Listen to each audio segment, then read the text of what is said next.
حضرت اسد بن زرارہ رضی اللہ تعالیٰ عنہ فرماتے ہیں کہ ہم نے دیکھا کہ نبی کریم صلی اللہ تعالیٰ علیہ وسلم خطبہ ارشاد فرما رہے ہیں، اور خطبہ ارشاد فرماتے ہوئے لوگوں کو آقا کریم صلی اللہ تعالیٰ علیہ وسلم نے دیکھا تو فلم یرا ابا بکر، ابو بکر رضی اللہ تعالیٰ عنہ نظر نہیں آئے۔ اب یہ بھی آپ صلی اللہ تعالیٰ علیہ وسلم کی حضرت ابو بکر رضی اللہ تعالیٰ عنہ سے محبت کا اندازہ بھی کیجئے کہ آپ خطبہ ارشاد فرما رہے ہیں، اور آپ خطبہ ارشاد فرماتے ہوئے جو لوگوں کو دیکھ رہے ہیں تو لوگوں کو دیکھتے ہوئے جناب ابو بکر رضی اللہ تعالیٰ عنہ کو تلاش کر رہے ہیں۔ آپ کی نگاہ ناز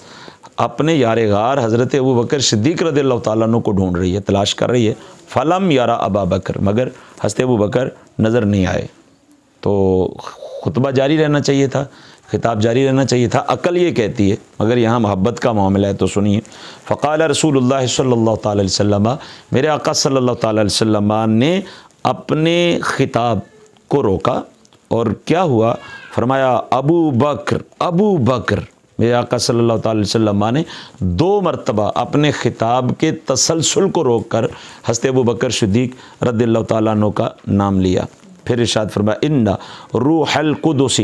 جبریل علیہ السلام اخبرنی آنفا ان خیر امتک بعدک ابو بکر الصدیق۔ میرے آقا نے 2 مرتبہ حضرت ابو بکر کا نام لیا، اور پھر ارشاد فرمایا کہ بے شک جبریل امین علیہ السلام نے مجھے خبر دی ہے کہ میری امت میں میرے بعد سب سے افضل ہستی کا نام جناب ابو بکر صدیق ہے رضی اللہ تعالی عنہ۔ تو اسد بن زرارہ رضی اللہ جو صحابی، ان کے عقیدے کا بھی پتہ چلا،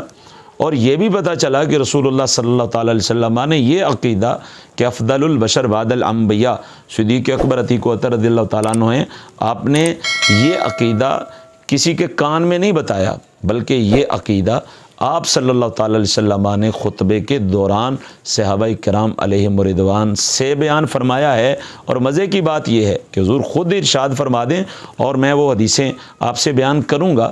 اس کے بعد اسی سلسلے پہ آنے والی ہماری جو ویڈیوز ہوں گی آپ ان کو دیکھیے گا، میں اس سلسلے میں بیان کروں گا کہ میرے آقا صلی اللہ تعالی علیہ وسلم نے خود بھی افضلیت ابو بکر صدیق رضی اللہ تعالی عنہ کا بیان و اظہار فرمایا، اور یہاں پہ آقا صلی اللہ تعالی علیہ وسلم نے حضرت جبریل امین علیہ السلام کی بابت ارشاد فرمایا کہ مجھے جبریل نے یہ خبر دی ہے، اور جبریل تو وہ خبر نہیں دے سکتے خود بخود، وہ تو وہی خبر دیتے ہیں جو اللہ تبارک و تعالی انہیں دے کر کے بھیجتا ہے، وہی آ کے بتاتے ہیں۔ اس حدیث کا نتیجہ کیا نکلا کہ یہ اللہ تبارک و تعالیٰ نے فرمایا کہ جاؤ جا کے میرے حبیب کو بتاؤ کہ اے پیارے حبیب، آپ کی امت میں آپ کے بعد سب سے افضل ہستی کا نام حضرت ابو بکر صدیق ہے رضی اللہ تعالیٰ عنہ۔